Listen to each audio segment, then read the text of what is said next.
Hello, what's up mga breeder? Nandito naman tayo sa panibagong episode ng JM Game Farm. Alright.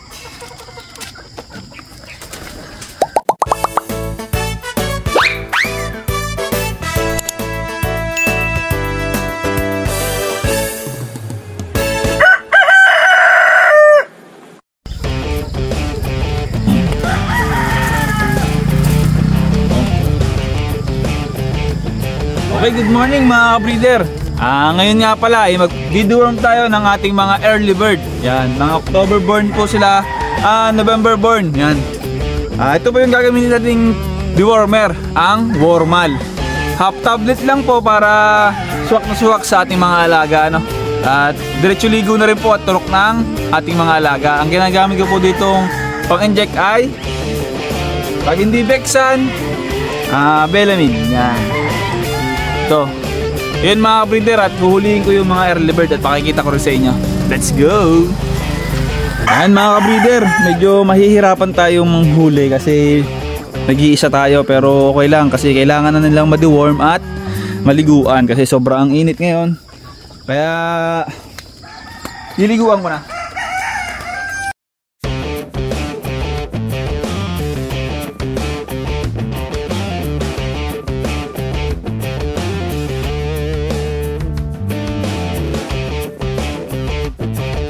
Yan mga breeder, ngayon ay mag-deworm na tayo gamit ang Wormal. Bali, sa ganong edad, kalahating tabletas lang yung ginagamit ko. Doon kasi ako hiyang at doon ako na komportable. Umpisa na natin.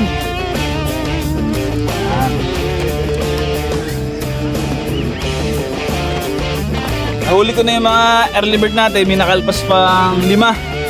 Mayroon pa sa taas na 5, huhulihin ko rin yun kasi hindi pwedeng hindi sila maliligoan at mapupurga ngayon. Kasi program nun, kada isang buwan, deworm. Minsan 2 buwan ako nagpapaligo, 2 beses sa isang buwan o 3 pagka maganda yung panahon. Ngayon kasi nakatatlong paligo ako ngayong buwan na to. Yan. At ayun kasi yung ginagawa ko dito, total naman hindi pa ganun kadami, kayang-kaya ko pang liguan halos. Pero kung siguro kung madami katulad nung sa iba, baka hindi ko na kayanin mag-isa, kaya kailangan natin ng katulong. Ito yung Wormal. Kailangan na natin itong hatiin para sa akin hindi siya masyadong matapang kasi ito pang kakto, pang stag at cat. Yun naman ay kaka-release pa lang yun. Malapit na mag-5 buwan pa lang, no? Baka kasi manibago kasi ang gamit ko kasi doon Wormal, Raptor yung gamit ko. Kaya ito kasi yung ginagamit ko kasi to sakak at saka sa istag at saka sakak, no? Yung kasi 5 months kaya kalati lang ibibigay natin para safe, no? Ito yung ginagamit natin panturok. 0.4 lang yung gagamitin natin. Dati kasi 0.2. Ngayon magaganda na yung katawan nila. Kaya na nilang 0.4.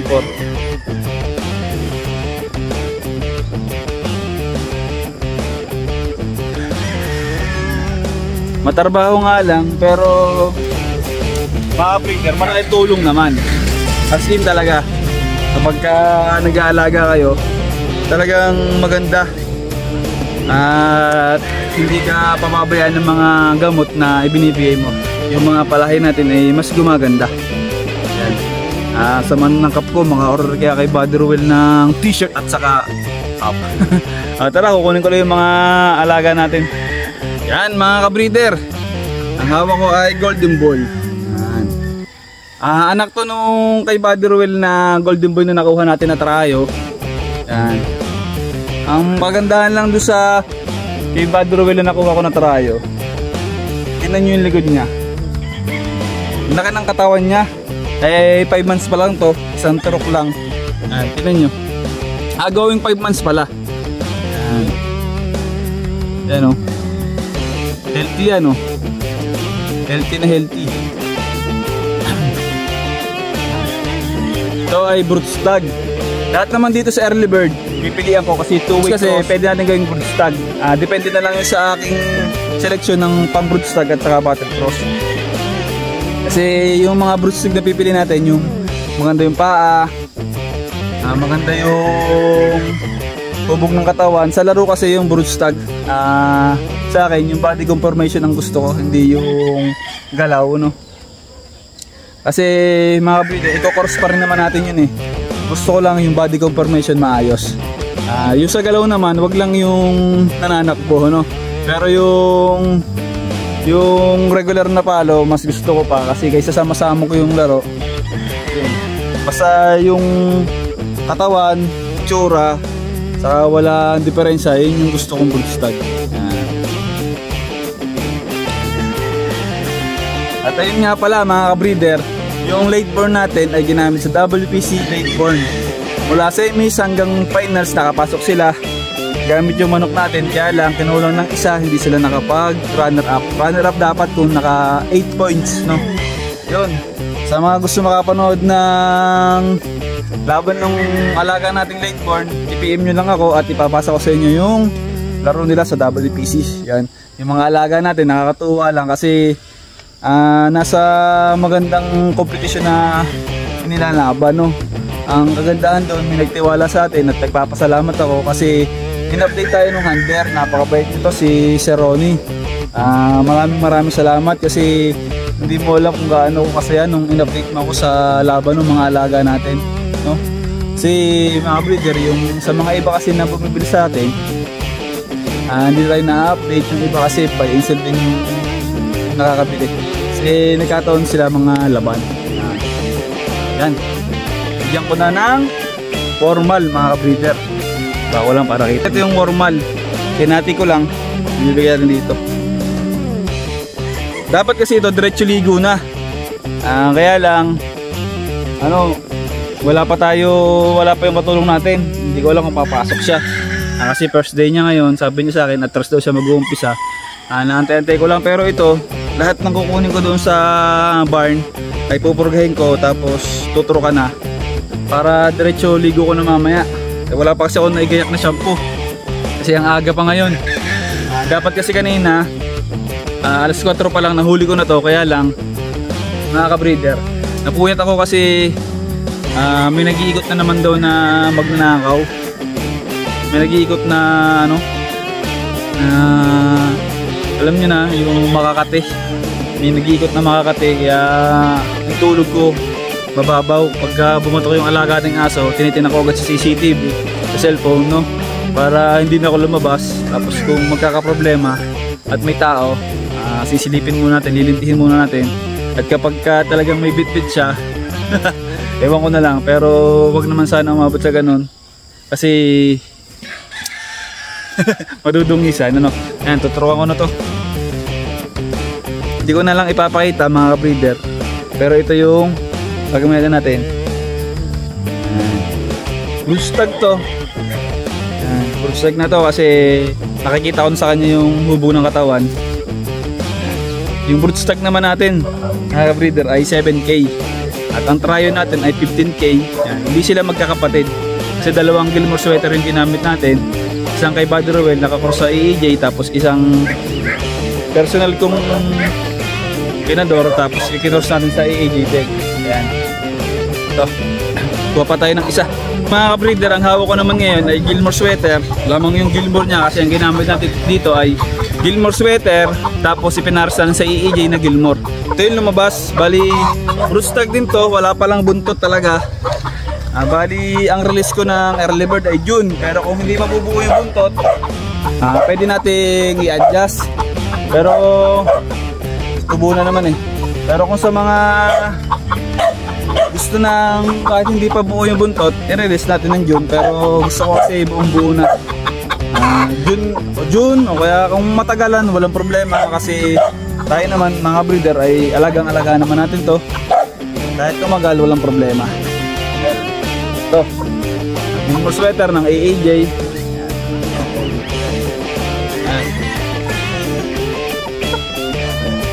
Bali ano na siya, 3/4 Gilmore, 1/4 sweater. Lamang na lamang kasi yung Gilmore dito kasi Gilmore sweater na ginamit natin, tapos Gilmore ng AAJ, yung mga pulit. Kung natatandaan nyo yung kinukontrayo sa AAJ, ayun. Mix natin sa mga Gilmore sweater natin para mag two-way pa rin, hindi tayo maligaw, pwedeng gamitin, pwedeng isalpak sa mga labanan, no? Yan.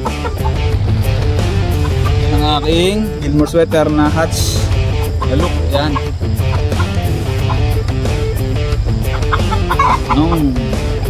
Bigyan na rin natin siya ng warmal. Medyo maaga pa yung boses ko, parang mahina pa kasi maaga pa talaga. Yan, bigyan na natin ng warmal. Tapos syempre quality check. Yan, dito talaga mga breeder, at masisigurado ko sa inyo pagpunta nyo dito, yung mga early bird natin ay healthy. Yan, hindi naman lagi yung pinapakita ko sa vlog ko. Mayroon namang may sakit din, pero mas lamang yung walang sakit ng mga breeder.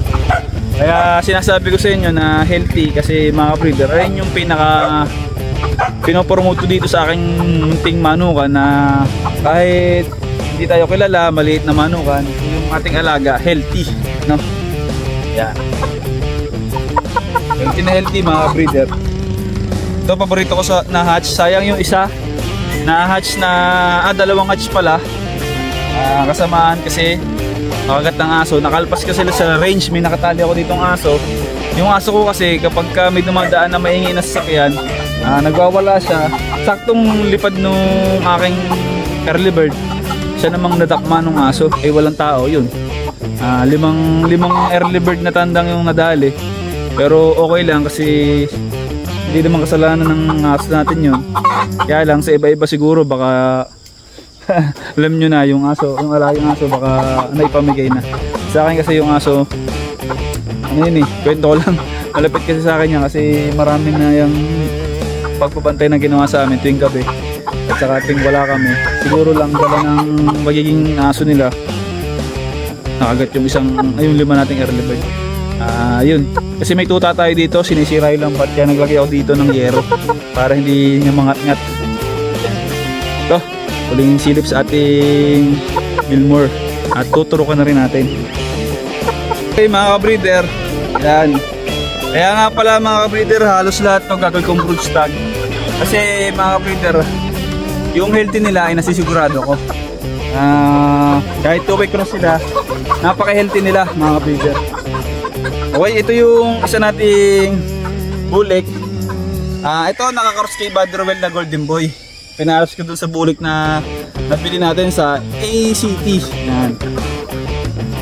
Yung bulik na yon ay nabili natin sa tao galing sa ACT Game Farm. Yan. Yan. Ito mga breeder, maganda yung hubog ng katawan din. Lahat na nagiging anak nung kay Buddy Rowell na Golden Boy, maganda yung balikat, mabalikat talaga. Bali dito sa bulik, magtitira tayo ng isa kasi kusunod ako yung bulik na to, yung hubog ng katawan saka yung kulay. Bali kung ano lang ang matira, ayun na lang ang aking gagamitin. Pero magtitira ako ng isa. Bigyan na rin natin ng warmal. Okay mga ka-breeder, quality check nyo nga itong bulik. Siyempre quality check, walang sipon dito mga breeder. Yan. Mahirap kasi nag-iisa tayo, hindi ko mga picture ng ayos. Ito maganda ang sukat ng mga burik natin. Mga breeder, hindi nga pala tayo pan ng super taas na manok. Gusto ko yung may sukat lang, pero ayoko nung matatangkad masyado. Yan. Yan mga breeder. Kukuha na ako ng tubig na mitimba kasi nag-aalpas yung mga ano natin, napurga natin, baka makaalpas pa, maliko tayo mamaya, mahirap na, no? Kukuha lang ako. Okay mga ka-breeder, sweater Gilmore pa rin.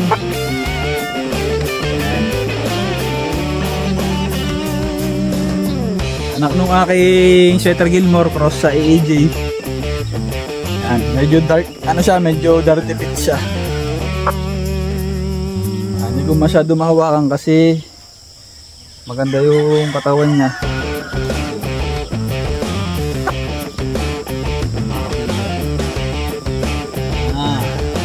Kuha ng isa na to. yung sasabi ko yung medyo dirty teeth, yellow legs, pero may mga itim-itim siya. Tapos dito parang magbabander siguro to. Sama buntot kasi na-late yung range natin dati. Alam nyo naman, hindi agad natin ito nagawa itong range natin, kaya nag-feather picking sila. Yan, bali sa March 15, March 20, i-hardening ko na sila. I-record na natin kapag natapos yung hardening. Lalagyan na natin sila ng tali dito. Isang purga pa, tapos gigo, diretso tali ko na to. Pasensya na kayo, wala pa akong energy, talagang umaga pa kasi 6:30 pa lang. Magsi-7 na pala. 7 na pala.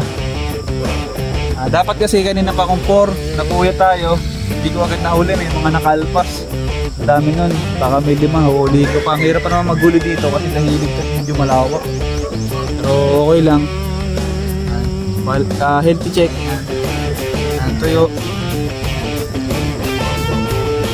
Mapula-pula na rin siya mga ka-breeder. Naliliguan ko na rin. Ito guys, another bullet na naman. Yung ating nakuha. Yung bullet natin ay magkakamuka. Yung isang bullet doon mas maganda. Bullet lang natin. Barako na. Yan yung bullet natin. Talagang wala palang buntot mga ka-breeder. Doon tayo nagkamali.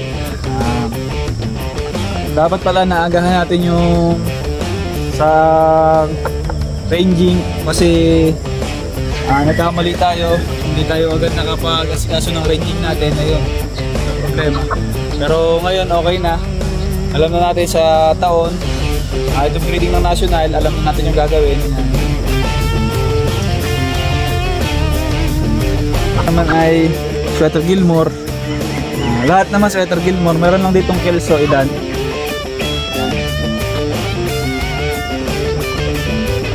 Ganyan naman yung mga palahin natin, talaga magkakamuka. Kasi yung ginamit natin materials ay authentic bloodline, tapos naka-align, hindi tayo nag 3-way, 4-way. Alam natin yung mga bloodline, kaya ayun. Ganito yung kalalabasan. Ganda ng isang ito. Bali, magtitira din ako ng isang hatch, isang pula, tapos isang bulik. Yan. Pero siyempre, ang paunahin ko kayo.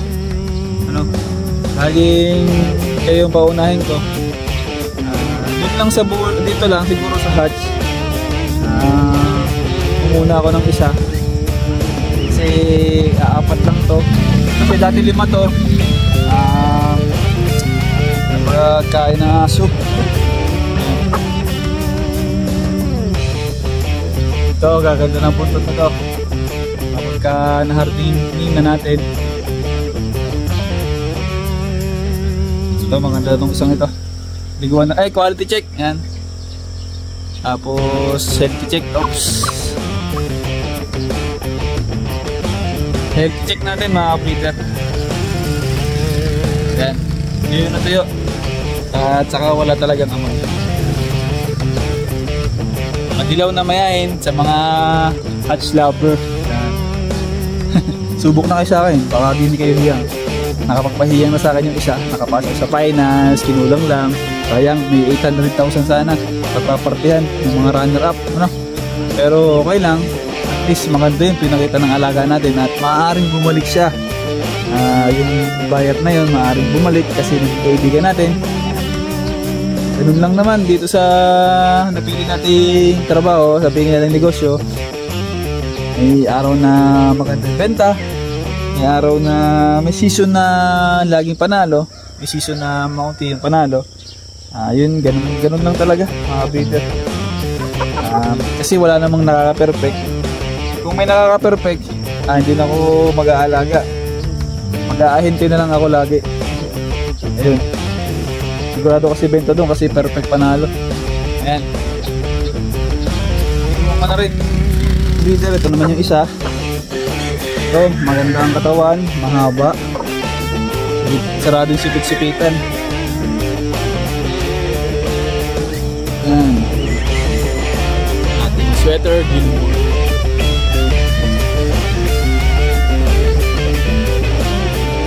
Dito kasi ako nadadalian sa breeding ng sweater Gilmore kasi bukod sa maganda na yung laro nila pagka na-cross natin sa sweater Gilmore, tapos yung look nila talagang pangbenta. Tapos mga ka-breeder, yung galaw nila ay maganda, tapos alam na nung ibang handler kung paano sila pagagalawin sa oras ng ano, kasi kumbaga marami ng Gilmore sweater na napatunayan yung sa larangan ng ating laro ano. Yan. Kaya Gilmore sweater yung lagi kong ginagawang ano. Pero ngayon meron akong ginawa na perfection cross sa Gilmore. Ayun, susubukan natin sa Lakeborn yun. Kinross siya sa AAJ na Gilmore, tapos sa perfection natin. Tingnan natin kung anong kakalabasan. Kasi ngayon ko lang yung ginawa. Ayun naman, i-debate natin as battle cross. Kasi mga breeder, battle cross din pala, at saka kasi two-way cross lang din nga pala yun. Pwede rin sa pang materials, pero pipilian pa natin ng magandang klase. Yung hindi papasok sa battle cross, iba-battle stag natin. Mga breeder, yung pagpili ko ng battle cross ay nakaayos sa buto, sa sukat ng paa, sa tuwid ba siya o ano. Iba-battle cross natin kasi mas mura naman yung battle cross. Kaya yun, yung two-way natin, yung broodstag natin, two-way napapasasabi ng broodstag ay meron siyang katawan, may tsura, healthy, tapos yung sukat niya maganda, yan, hindi siya maliit. Ayoko kasi magbenta ng medium station ng broodstag kasi baka magkamali kayo ng pagpapares. Ang anakin sa inyo puro medium station, tapos benta rin kayo, mahirapan kayo magbenta. Maliban na lang kung yung buyer na pupunta sa atin ay na-appreciate yung medium station, no? Kasi sa atin mid to high yung gusto. Leader, sweater Gilmore pa rin, anak ng kay Buddy Ruel na Golden Boy. Cross sa AAJ na ganda ng katawan nito. Ito mga ka-breeder ay nakitipuhan ko to, isang ito. Pero yun nga, paunahin ko kayo, pero natitipuhan ko itong isang ito kasi grabe yung pula ng mukha niya. Tapos sakto lang yung sumat niya, maganda yung katawan niya, lumipis yung paparito. Tignan nyo, tatanggol. Tignan nyo, parang puso ng saging. Yun. Mga ka-breeder, lipuan na rin natin. Yan, quality check. Pre, health check. sorry. Yan, tuyo mga ka-breeder. Iliguan ko na rin. Ito, maganda mga ka-breeder. Magandang-ganda na yung buntot niya. Straight comb siya. Yan. Ito yung buntot niya, maganda-ganda na. Ito ay cross ng ating sariling Gilmore sweater sa AAJ na inahin. Straight comb.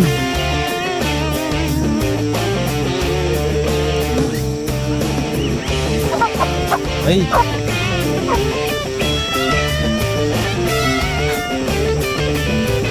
Apo mga ka-breeder, sota nga po na to. Sota to mga breeder.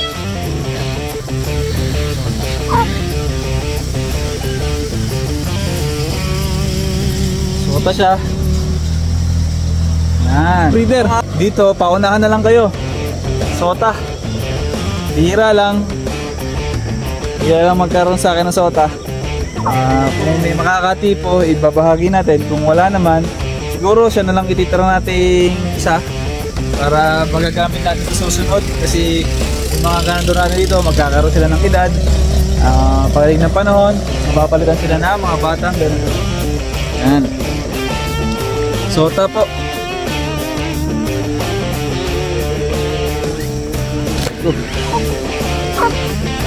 Sota na straight comb. Yan. Sayang hindi siya naging buong green. Pero okay lang. Masaya ako dito sa binread kong to. Bigyan ko na rin siya ng purga. Okay mga ka-breeder. Oh. Ganda din ito. Oh. Haba ng katawan. Ganda ng katawan.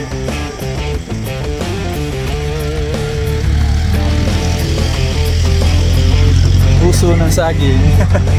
Yan. Pre, quality check. Walang pula. Ay, kita nyo naman. Solo pa lang yan. Paano na lang kung mayroon na tayong katulong sa pag-aalaga, lalo na. Ganda ng kulay nito. Pungka na pungka ito paglaki.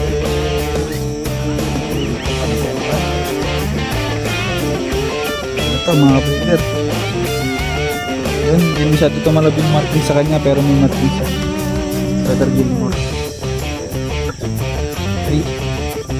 Pre, quality check. Yan. Tapos healthy check. Ayan, sariwa. At tuyo.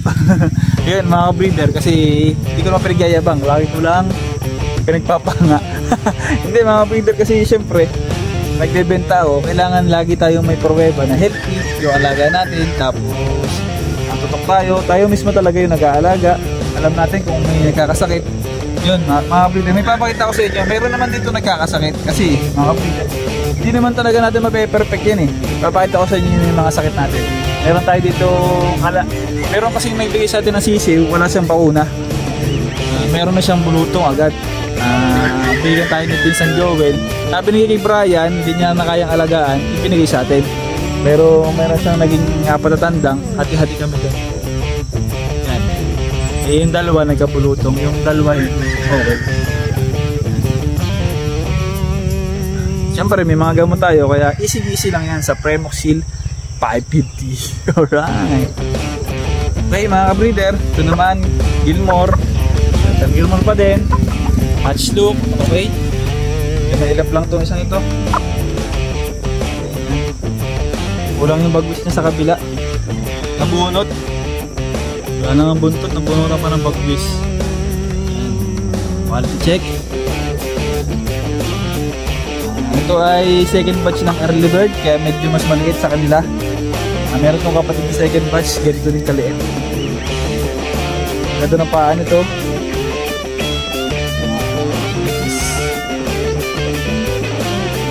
Yung kaliskis niya maganda. Yung kaliskis niya.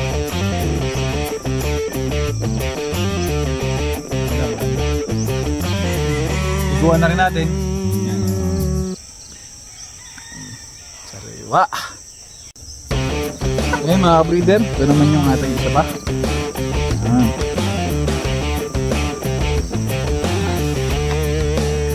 Quality check. Baka nalilito kayo, baka akala nyo ayun at ayun lang ang pinakikita ko talaga pong magkakamukha.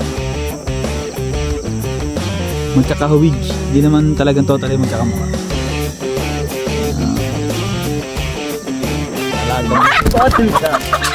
Nakakaalpas pa. Hindi pa naliliguan. Hindi pwedeng hindi maliliguan ngayon kasi schedule. Liguan na at baka makalpas pa. Yung mga breeder, ganun pa din. Sweater Gilmore. Yan. Want to check. Ang ganda ng palong yan. Parang pinuhungos eh.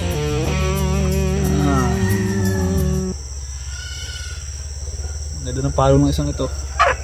Healthy rin mga breeder. Tuyo. Purgay na rin natin. At liguan. Di ko na masyado ipapakita ng matagal kasi baka tanghaliin pa tayo. Yan. Ano? May second batch early bird natin. Yan. Medyo maliit sila. Dalawang batch to pinagsama ko. Ayun yung mali kong ginawa. Dapat pala yung second batch nakabukod. Talo sa laki. Pero hahabol to pag nakatali na. Ganda ng mata nito. Health check. Ayun. Okay. Bubuan na natin. Okay mga ka-breeder, konti na lang. Sa inahin naman tayo. Tapos si Batok liliguan natin. Pulang-pula. Healthy ang ating alaga. Alagang bottlecock. Okay. Alright. Tagal stress. Okay mga ka-breeder, kung natatandaan nyo si Batok, ito na siya na ngayon. Magaling-galing na yung kanyang Batok. Oh. Ito po ay back to papa na Kelso. Kaya lang hindi siya marang tatangkad. Siguro sa pagpupuro natin, yan, pulang-pula siya. Ito kasi gagawin ko kasi base blood din yung Kelso. Bali ang magiging blood din dito ay Sweater Gilmore, tapos may base blood din tayo na Kelso. Paparisan natin ng kung ano mga maganda nang ipasa Kelso, kung hatch o sweater, yan. Bali maganda ba tayo ng 2-week cross. Ito papuro, hindi naman puro, baga balik lang sa ama. Pinapalamang ko lang yung Kelso na dugo. Yan. Tapos yung mga inahin nito ibabalik ko pa sa lolo. Yan. At ayun na yun, gagamitin natin sa next breeding ng early bird. Yan mga breeder, si Batok. Maganda na. Ang ganda ng katawan niya, bilog na bilog. Talaga lang maliit siya siguro. Hindi siya siguro tatangkad na manok, pero okay lang. Kung hindi man to makasunadahan, ititira ko baka Lucky Charm. Bait kasi nito. Saka yun nga, alam ko yung bloodline nito, kaya okay. Papares ko na lang to sa matangkad na inahin na Kelso din, pero ibang dugo ng Kelso. Makakalpas paliguan na. Ating Gilmore sweater na po ulit.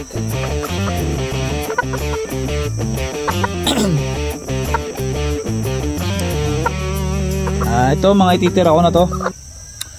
Gagamitin natin sa early bird. Kasi ito ay bata sa early bird. Siguro naman ito lulugon sa pagaling ng early bird. Mag-share naman tayo. Siguro mga ilang piraso dito. Ano? Early bird. Yan yung aking paboritong pulit. Paboritong pulit. Gilmore.